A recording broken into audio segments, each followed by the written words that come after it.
And immediately after the tribulation of those days, the sun will be darkened, and the moon will not give its light, and the stars will fall from the sky, and the powers of the heavens will be shaken. Is this the true end of the world as predicted in Scripture? Does everything that is happening have a scientific explanation? Draw your own conclusions. Stay, and let's go through it together. So, my old sports, this is EdDevelop, where you will find the best scientific and similar curiosities. Subscribe and activate the notification bell to enrich your day every time we upload a new video, and consider our Patreon. Find the link below in the description.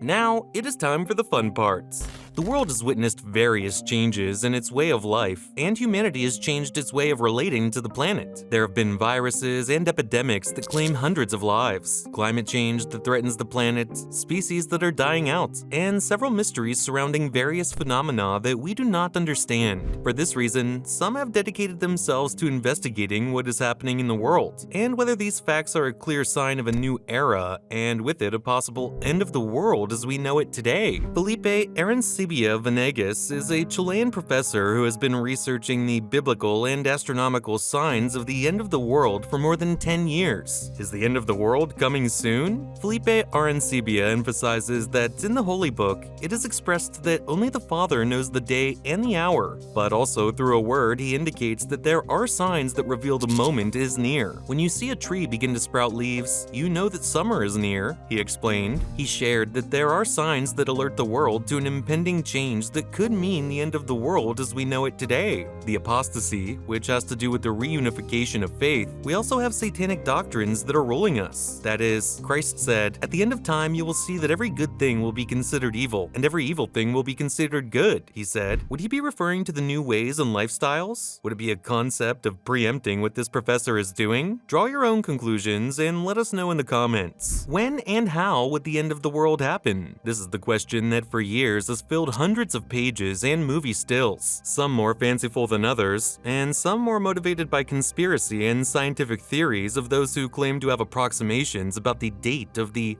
final verdict. For example, 2012 passed as a new failure in the world of theories about the end of the human race. In that year, based on the Mayan calendar, it was assured that the end of humanity would supposedly be on December 21st, 2012. The day came, and nothing happened. Sometime later, the American scientist Paulo Tagalogan warned that due to a calculation error, 11 days per year were not added to the Mayan date. We used the Gregorian calendar 268 years, 1752 to 2020. At 11 days per year, we lost 2,948 days, and 2,948 days divided by 365 days of a year is a total of 8 years. Following this theory, we are in 2012, Tagalogan assured the international media. That is to say that, according to this scientist, the end of the world should have been on Sunday, June 21st, 2020. In fact, in the Gospel of Matthew, chapter 24, verse 36, Jesus says, "But as for that day and hour, no one knows it, not even the angels of heaven, but only my Father." This verse clearly indicates that no one knows when the end of the world will be except God. So, is the Bible right about this? I want to read your opinion, my old sport.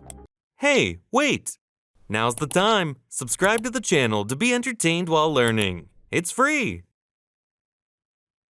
However, it is no secret that new dates are constantly coming out. Like the Mayans, it also happened in the early 2000s, or on the date 666. Did you experience any of these stressful moments? Since then, new hypotheses have emerged. One of them refers to the impact of a meteorite or asteroid on the Earth, considering that it could cause damage or end the world as we know it. Another theory suggests that global warming could be catastrophic for humanity. The Bible does not explicitly mention climate change or climate changes at the end of the world.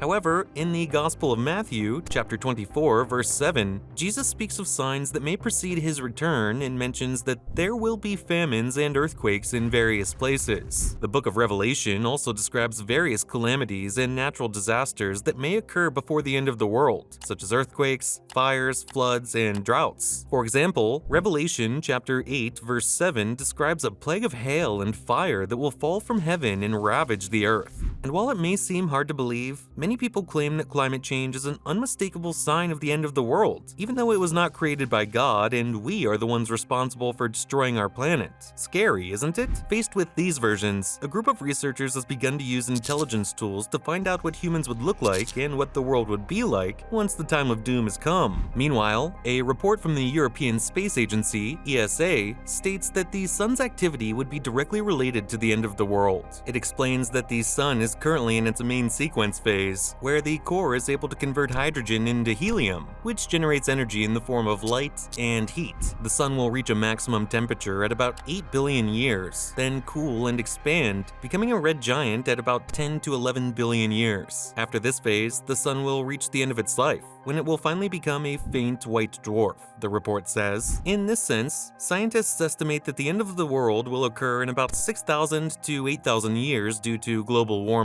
So what do you think? Will we be responsible enough to live so many years? Will we be able to destroy our planet? Or will the sun take care of it? Another theory is related to ChatGPT'S artificial intelligence, which says that the end of the world will be caused by a natural disaster caused by a series of massive and continuous volcanic eruptions, releasing large amounts of ash and gases into the atmosphere. Revelation chapter 6 verses 12 to 14 speaks of a great earthquake that will shake the earth. The sun will be darkened, the moon will turn blood red, and the stars will fall from the sky. This could be interpreted as a poetic description of a catastrophic volcanic eruption. This, combined with the recent activity of the Nevada del Ruiz volcano and the Russian volcano SHIVELUCH, is sure to raise the eyebrows of any believer in the end of the world. However, for those who seek logic, this is of great benefit to the planet, as it is outgassing and renewing all its energies to continue its normal functioning. Is this true, or is the fire belt God's sign for us to be prepared? Undoubtedly a very difficult subject to interpret, old sport. However, the AI developed by OpenAI also considered it possible that human existence would be eradicated from the planet as a result of a possible nuclear war. In the book of Matthew, chapter 24, verses 6 to 7, however, Jesus speaks of signs that may precede his return, mentioning that you will hear of wars and rumors of wars. Nation will rise against nation, and kingdom against kingdom. In addition, the book of Revelation describes various catastrophes, natural disasters, and warlike conflicts that may occur before the end of the world. For example, Revelation chapter 9 verse 13 to 16 describes a great battle between good and evil, involving many armies and weapons. And this is the least of the secrets. We all know the great conflict that countries have to constantly demonstrate their power in the form of nuclear weapons. Is it possible that science and religion agree on what is happening in the world? Do you think it is possible that the end of the world could happen? Another of the great symbols of this problem is a video going around the network showing the Euphrates River completely dry and what appears to be a fallen angel with chains and wailing. In the book of Revelation, chapter 16, verse 12, the Euphrates River is mentioned in connection with the events that will take place at the end of the world. In this verse, it says, "The sixth angel poured out his bowl on the great river Euphrates, and the waters of the river were dried up, that the way of the kings of the east might be prepared." Although the Euphrates River is not specifically mentioned in connection with the angels and the slaughter described in this passage, some scholars have interpreted that these angels could have been released from the Euphrates River, because this river is mentioned in verse 14 as a place where they were located.